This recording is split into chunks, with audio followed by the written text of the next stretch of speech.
काबुल की छाती पर भारत का भगवा दांव, तालिबान ने हिंदू नाम पर लगाई मुहर। इस्लामाबाद बीजिंग का गेम खत्म, अफगानिस्तान में भारत की ग्रैंड एंट्री से हिली दुनिया। पाकिस्तान के पिछवाड़े में भारत का सर्जिकल स्ट्राइक। काबुल में खुला अफगान हिंदू रिसर्च सेंटर। गेहूं के बदले खरबों का खजाना। तालिबान की धरती पर भारत की सबसे बड़ी चाणक्य नीति। बंजर जमीन उगलेगी सोना। भारत की कृषि कूटनीति ने चीन पाक को किया चारों खाने चित। आज हम उस धरती की बात कर रहे हैं जिसे साम्राज्यों का कब्रिस्तान कहा जाता है, जहां दुनिया के बड़े बड़े सुरमा आए और धूल छाट कर वापस चले गए। उसी अफगानिस्तान की धरती पर, उसी काबुल की छाती पर भारत ने वो कर दिखाया है जिसकी कल्पना न तो इस्लामाबाद ने की थी, न ही बीजिंग ने। तालिबान 2.0 जिसने कभी भारत के खिलाफ जहर उगला था, आज वही तालिबान भारत के स्वागत में लाल कालीन बिछा रहा है। खबर ये नहीं है कि भारत अफगानिस्तान में वापस जा रहा है, खबर ये है कि भारत किस नाम के साथ वापस जा रहा है। काबुल में खुलने जा रहा है अफगान हिंदू रिसर्च सेंटर। इस नाम को दोबारा सुनिए, हिंदू रिसर्च सेंटर। ये नाम नहीं, ये पाकिस्तान के जख्मों पर भारत का वो नमक है जो उसकी नस्लों को याद रहेगा। ये एक कूटनीतिक ब्रह्मास्त्र है जिसने एक ही झटके में पाकिस्तान के 70 साल के अफगान प्लान को मलबे में तब्दील कर दिया है।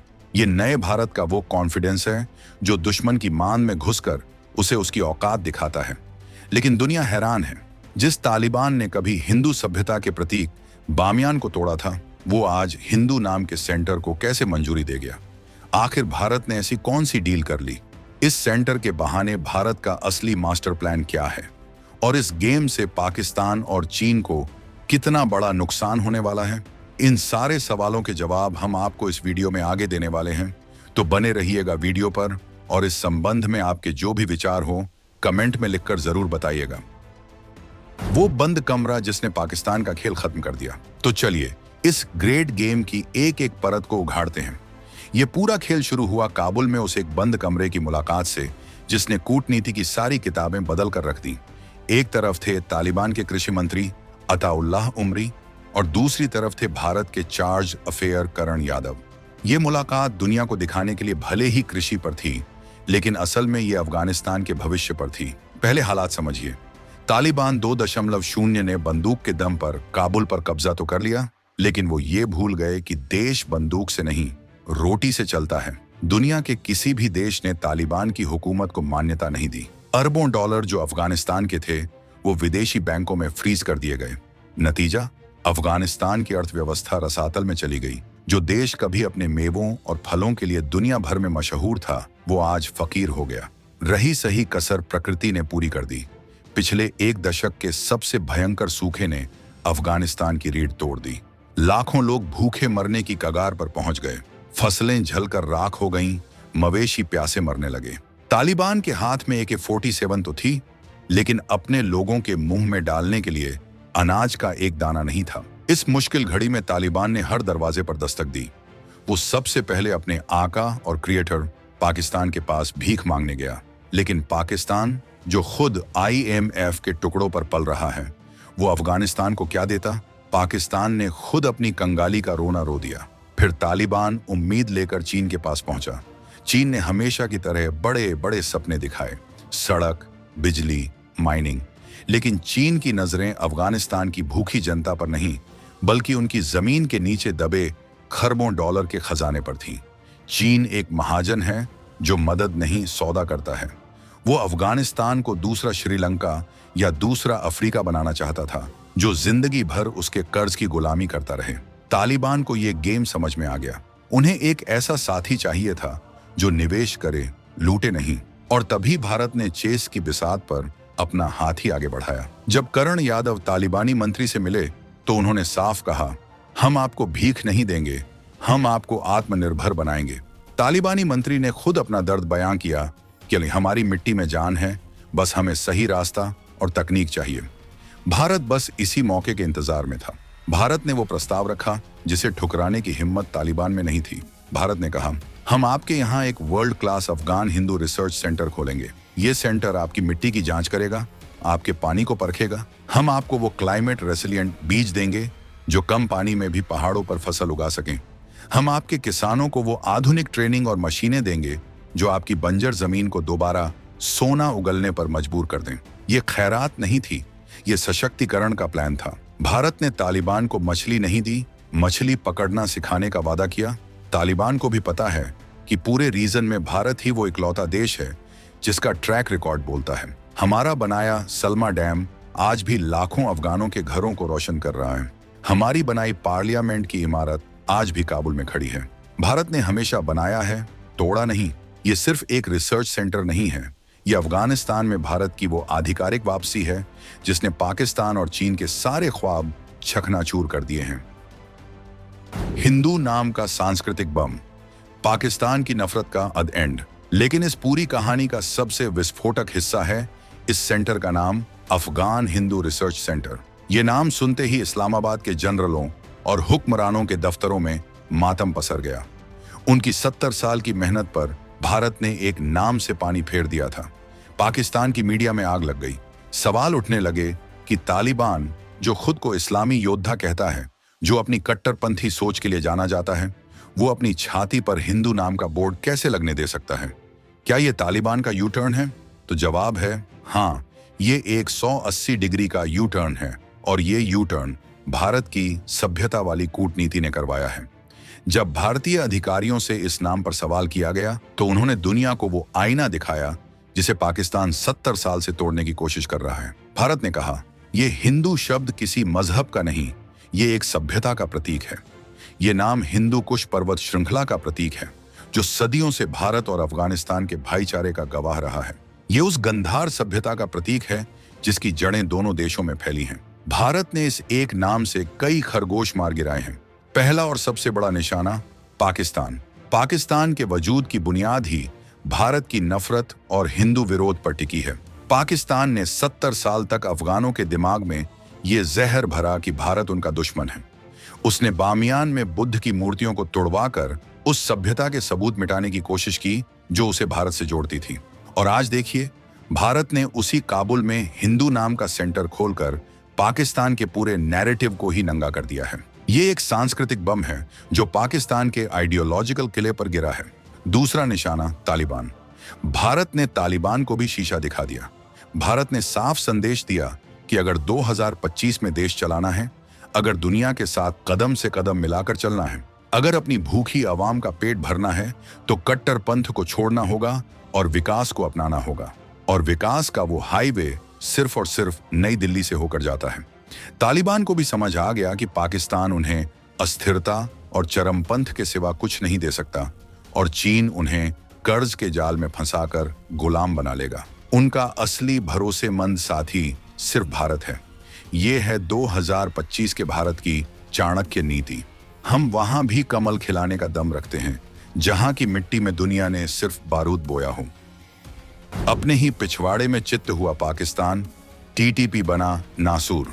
अब आते हैं उस मरीज पर जो इस खबर के बाद आईसीयू में पहुंच गया है, यानी पाकिस्तान।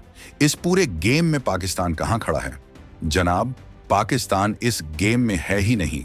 उसे उसी के घर में, उसी के पिछवाड़े में भारत ने ऐसी धोबी पछाड़ दी है कि वो सदियों तक नहीं उबर पाएगा। अफगानिस्तान, जिसे पाकिस्तान अपनी 5वीं सूबे की तरह समझता था, जिसे वो भारत के खिलाफ स्ट्रेटेजिक डेप्थ के लिए इस्तेमाल करना चाहता था, आज वही अफगानिस्तान पाकिस्तान के गले की हड्डी बन गया है। पाकिस्तान ने 70 साल, अरबों डॉलर और अपनी पूरी विदेश नीति सिर्फ एक चीज पर झोंक दी कि किसी तरह काबुल में एक कठपुतली सरकार बैठे जो इस्लामाबाद के इशारों पर नाचे और भारत को अफगानिस्तान से लात मारकर बाहर निकाल दे। अगस्त 2021 में जब तालिबान ने काबुल पर कब्जा किया तो इस्लामाबाद में घी के दिए जलाए गए। उन्हें लगा कि उन्होंने गेम जीत लिया, लेकिन खेल तो अब शुरू हुआ था। तालिबान के सत्ता में आते ही सबसे पहले ड्यूरंड लाइन का जिन्न बोतल से बाहर आ गया। तालिबान ने साफ कह दिया कि वो पाकिस्तान और अफगानिस्तान के बीच की इस खूनी लकीर को नहीं मानता। ये गेम का पहला थप्पड़ था। इसके बाद आया दूसरा और सबसे घातक थप्पड़, टीटीपी यानी तहरीक ए तालिबान पाकिस्तान। टीटीपी वो सांप है जिसे पाकिस्तान ने ही भारत के खिलाफ इस्तेमाल करने के लिए पाला पोसा था, लेकिन अफगानी तालिबान के आते ही ये सांप बेकाबू हो गया। टीटीपी के लड़ाके, जो अफगानी तालिबान के वैचारिक भाई हैं, वो अफगानिस्तान में सुरक्षित पनाह लेते हैं और बॉर्डर पार करके पाकिस्तान की फौज पर हर रोज हमले करते हैं। पाकिस्तान की फौज का जनाजा उठ रहा है और वो कुछ नहीं कर पा रहा। पाकिस्तान रोता गिड़गिड़ाता तालिबान के पास गया। उसने धमकियां दी, बॉर्डर बंद किए, लेकिन तालिबान ने अपने टीटीपी भाइयों के खिलाफ एक उंगली भी उठाने से मना कर दिया। पाकिस्तान की स्ट्रेटेजिक डेप्थ उसी के लिए रणनीतिक कब्र बन गई और ठीक इसी माहौल में भारत ने ग्रैंड एंट्री मारी। जब पाकिस्तान और तालिबान ड्यूरेंट लाइन और टीटीपी पर जूतम पैजार कर रहे थे, तब भारत गेहूं और रिसर्च सेंटर की डील कर रहा था। भारत ने दुनिया को दिखा दिया कि नफरत की बुनियाद पर खड़ी पॉलिसी का अंजाम क्या होता है और इंसानियत की बुनियाद पर खड़ी कूटनीति की ताकत क्या होती है। पाकिस्तान इस गेम से आउट हो चुका है हमेशा के लिए। गेहूं के बहाने लिथियम पर निशाना, भारत का $3 ट्रिलियन का महाप्लान। तो क्या ये पूरी कहानी सिर्फ गेहूं, खेती और पाकिस्तान को सबक सिखाने तक ही सीमित है? अगर आप ऐसा सोच रहे हैं तो आप 2025 के भारत की सोच को कम आंक रहे हैं। ये जो अफगान हिंदू रिसर्च सेंटर है, ये तो सिर्फ ट्रेलर है, असली पिक्चर तो अब शुरू होगी। ये पिक्चर है खरबों डॉलर की। जी हाँ, आपने सही सुना। अमेरिकी जियोलॉजिकल सर्वे की एक रिपोर्ट ने दुनिया को हिलाकर रख दिया था जब उसने खुलासा किया कि अफगानिस्तान की बंजर जमीन के नीचे 1 से 3 ट्रिलियन डॉलर का खजाना दबा हुआ है। यह खजाना है रेयर अर्थ मिनरल्स और लिथियम का। लिथियम यानी वो सफेद सोना जिसके बिना 2025 की दुनिया 1 इंच आगे नहीं बढ़ सकती। आपके हाथ में जो स्मार्टफोन है, आपका लैपटॉप और भविष्य की इलेक्ट्रिक गाड़ियां, ईवी, ये सब कुछ इसी लिथियम से चलता है। ये वो तेल है जो अगली सदी की अर्थव्यवस्था को चलाएगा। और इस $3 ट्रिलियन के खजाने पर दुनिया के 2 सबसे बड़े गिद्धों, चीन और अमेरिका, की नजरें गड़ी हुई हैं। चीन ने तालिबान के आते ही सबसे पहले इन्हीं खदानों की डील करने की कोशिश की। वो अफगानिस्तान को कर्ज देकर इन खदानों को हथियाना चाहता था। वो चाहता था कि अफगानिस्तान की भूखी जनता को लॉलीपॉप दिखाकर उनकी जमीन का सौदा कर लिया जाए। लेकिन अब जरा भारत की चाल देखिए, जिसे चाणक्य नीति कहते हैं। जहां चीन और अमेरिका सीधे खजाने पर झपट्टा मार रहे थे, वहीं भारत ने एक अलग ही रास्ता चुना। भारत ने लिथियम की नहीं, गेहूं की बात की। भारत ने गदानों की नहीं, खेतों की बात की। भारत ने तालिबान से कहा, खजाना तो जमीन के नीचे है, वो कल भी रहेगा। पहले जो तुम्हारी आवाम भूख से मर रही है, उसका पेट भरना जरूरी है। ये है भारत की मास्टर स्ट्रोक डिप्लोमेसी। पहले पेट पूजा, फिर काम दूजा। भारत जानता है कि जो देश आपकी भूख मिटाएगा, भरोसा भी उसी पर टिकेगा। जब अफगान हिंदू रिसर्च सेंटर की मदद से अफगानिस्तान के खेत लहलहाने लगेंगे, जब वहां का किसान भारत की तकनीक से आत्मनिर्भर बन जाएगा, जब अफगानी अवाम के पेट में भारत का दिया अनाज होगा, तब वो अफगानी अवाम किसे अपना असली दोस्त मानेगी? उस चीन को जो उन्हें लूटने आया था, या उस भारत को जिसने उनकी बंजर जमीन को सोना बना दिया? और कल जब भविष्य में इन $3 ट्रिलियन के खनिजों को निकालने का टेंडर निकलेगा, तो तालिबान की सरकार वो कॉन्ट्रैक्ट सबसे पहले किसे देगी? ये है भारत का लॉन्ग टर्म प्लान। भारत ने एक बीज बोकर पूरी फसल काटने का इंतजाम कर लिया है। ये न सिर्फ अफगानिस्तान को स्थिर करेगा, बल्कि भारत की ऊर्जा सुरक्षा और ईवी क्रांति के लिए वो ईंधन भी पक्का करेगा, जिसकी हमें 2050 तक सबसे ज्यादा जरूरत पड़ने वाली है। आपको क्या लगता है, क्या भारत का ये मास्टर स्ट्रोक अफगानिस्तान का नक्शा बदल देगा? और क्या भारत चीन के मुंह से ये $3 ट्रिलियन का लिथियम का खजाना छीनने में कामयाब हो पाएगा? अपनी राय कमेंट्स में लिखकर बताइए।